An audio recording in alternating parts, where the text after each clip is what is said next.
Hello, and welcome to the final podcast in this series. While the diagnosis of autism in your child means an initial sense of loss, parents report and speak of a variety of emotional reactions. Where parents have written about their experience, they generally describe that experience in the context of being on a journey. In this respect, the felt experience does change over time, and the importance of family and social support is a vital aspect of coping with all of the very real demands. All of these podcasts have, in some way or other, invited you on a journey of awareness of your own personal power. This is the journey to discover your own inner power and strength beyond the emotional reactions we have touched on throughout. This involves you experimenting with different ways of looking at the world and different ways of being in the world. You have even practiced mindfulness, which is a different way of observing and being with your world, however you might judge it. This is very much about your attitude and the choices that you now commit to.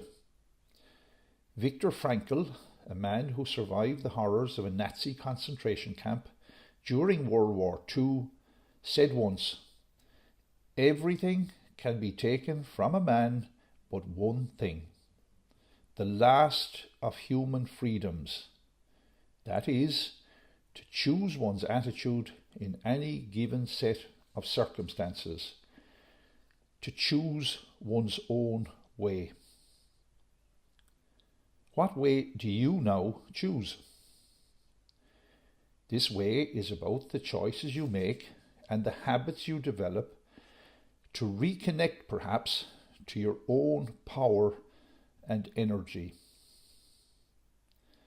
A thus far unstated question, which you might now ask yourself, is: how do I best manage in practical ways my discomfort on the journey ahead? How do I, in practical ways, manage my pain on the journey ahead whenever it arises? What habits will serve me well in getting the balance I need to be the very best I can for my beautiful child? You probably have a sense now that what I speak about is a mind-body, physical, mental and emotional fitness plan for you. So how do you make the journey doable for yourself when you might be thinking that it's so easy for him to be banging on about mindfulness and the rest of it, and also maybe feeling in your own body some resistance to what is on offer? He appears to be asking me to slow down when I need to speed up to stay on top of things. This is the paradox of a more mindful approach to life. In learning to slow down, you are less emotionally reactive, and when you need to speed up, you are more responsive and focused on what needs your attention and what needs your energy. You are right, in fact, about one thing. I cannot walk in your shoes. However, I will endeavour to make it so easy for you that you can spare the time, and also remind yourself to spare that precious time to ring your bell whenever You need to. And even at that, you might still say, it can't be that easy. In that case, then maybe just create the intention to try it for the next 21 days. Let me now introduce to you the HODA concept of natural meds. Natural meds. Meds is an acronym I use for mindfulness, exercise, diet and sleep. Meds. It is a full mind-body fitness menu which I'm now putting on the table and inviting you to experiment with and choose what works best for you. Let's now explore from a mind-body perspective what will lift your mood and build your resilience. You were born to move your body. Exercise is natural. In fact, the only reason most animals have a brain and a nervous system in a body is to either promote or suppress active movement. You were born to walk, to move. There are additional mental and emotional benefits in moving. You lift your mood when you move, and even more so out of doors and in nature. You can do it on your own or with others, and it doesn't cost anything. All I ask you to commit to at the start is a 3-minute mindful walk every day for the next 21 days. What is a mindful walk, you ask? Well, it is a walk where you commit to showing up fully to the present moment, slowing down, no speed walking, and noticing, even stopping occasionally to appreciate and savour a little more of what is around you. And by the way, no headphones required to do that.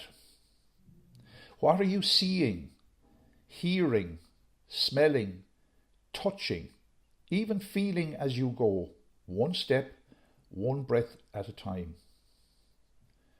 If you feel like doing more, well, that is a bonus. Over time, you might be amazed at how much time you might commit to your 3-minute mindful walk. So, even for this 3 minutes we talk about, how are you going to give yourself the best chance of showing up? Because notwithstanding all the good intentions, you will be distracted, you will be busy, you will have other things vying for your attention, you will be tired. Put simply, you have to nudge yourself to remember, and this is a skill to learn. In a word, prepare to overcome the resistance in your head by putting your runners or walking shoes and gear inside your front door, so that when you come in that door in the evening and every thought and sensation in your body is telling you to flop on the couch or maybe do more, you nearly fall over your gear, which can and will remind you to go for your 3-minute mindful walk. Sometimes that won't even be good enough to overcome the impulse or the pull of doing more of what you think needs doing. That's okay too, because in one mindful breath, you can still practice mindful kindness and compassion to yourself in that moment, and you can always come back tomorrow to caring for yourself. even in perceived failure, you can learn to crack a smile and to congratulate yourself on giving yourself the best chance. It is an attitude thing. Preparing in advance and putting your gear inside the door is what we call a cue, or trigger, or prime, to remind you, to nudge you in the direction of the habits of good self-care. Hard work and commitment in the early days of creating good self-care habits will pay off, because that discipline will also travel with you as you pursue the dreams you have for your child. Of course, movement is not limited to walking. What about yoga, Pilates, swimming, cycling, and the rest? There are, of course, additional benefits to walking and exercising. Fresh air, full spectrum light, even stop and talk to a neighbour. What is going on in their lives? You can bring this mindful attitude of curiosity and wonder to all of your experience on the walk. It's an attitude thing. A walk has additional benefits for your well-being also. A good night's sleep and regular good night's sleeps are incredibly important. There are mental, emotional, and physical consequences to sleep deprivation. Sleep deprivation is associated with low mood and depression and general irritability.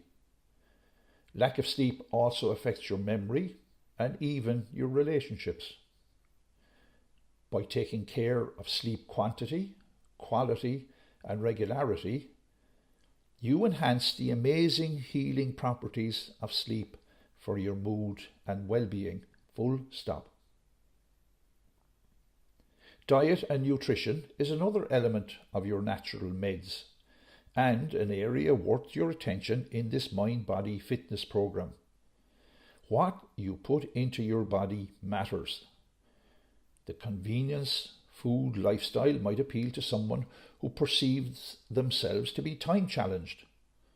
However, the consequences of processed food can be catastrophic to mood swings, weight gain, and overall health and well-being over time. As a rule of thumb, source and prepare your own food. You can also bring this practice of mindfulness to the preparation and eating of this life-giving food. In slowing down, you can savor and appreciate more. How often do we just lash it down and not even taste what we might be eating? Involve the family in the preparation of the food. It is an act of love in its own right. Show up, slow down, and notice what's going on even in the kitchen. Your mind might now still be saying, I don't have time. Even in all of this, what appears, or what might appear to be obvious, your mind might still be saying, I don't have time. But when you eventually don't have energy, are stressed, and possibly burnt out, all the time in the world won't be enough. Taking care of you is a balancing act. It is a mind-body lifestyle choice, but it can make the difference that makes the difference to you, your child, your family, and your friends. They will learn from you. Mahatma Gandhi once said, be the change you want to see in the world. Whatever it is that mindfully inspires you, mind and body, is good and necessary, because at the end of each day you have to close the door to the outside world. It might, as an aside, be worth noting where the word inspire actually comes from and what it actually means. It comes from the Latin word inspirare, meaning to breathe. To breathe is to inspire yourself. So maybe now ringing your bell might make a little more sense.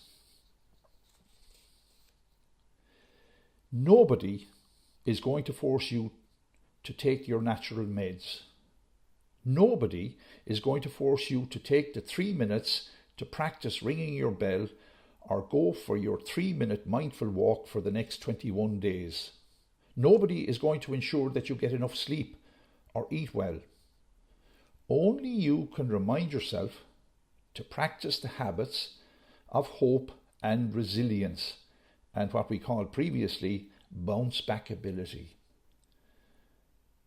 A friend of mine calls taking his natural meds filling the bucket of resilience, which can run low from time to time.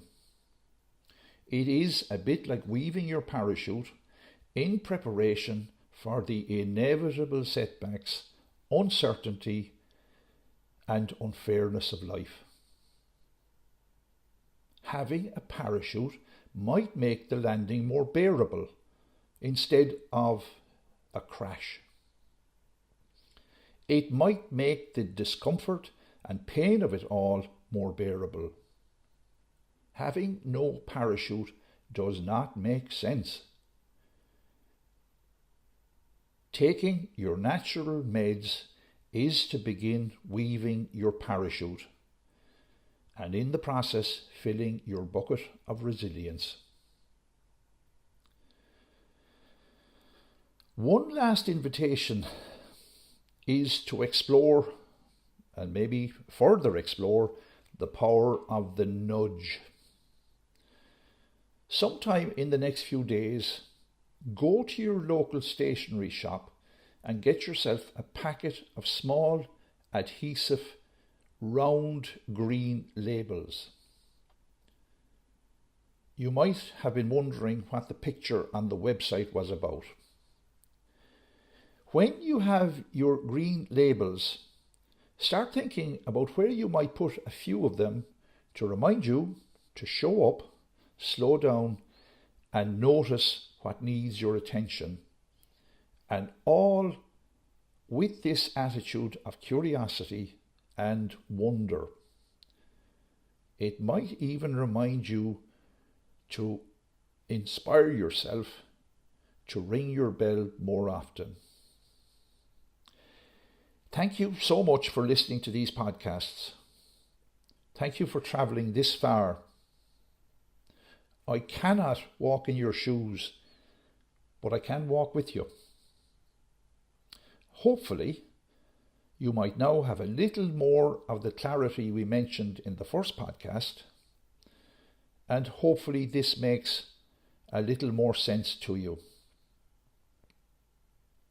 Perhaps we may meet at some point. I do hope so. I wish you well on your mindful journey to being the best you possibly can. Your amazing, beautiful child needs the best of you. In fact, you need the best of you. Thank you and good wishes.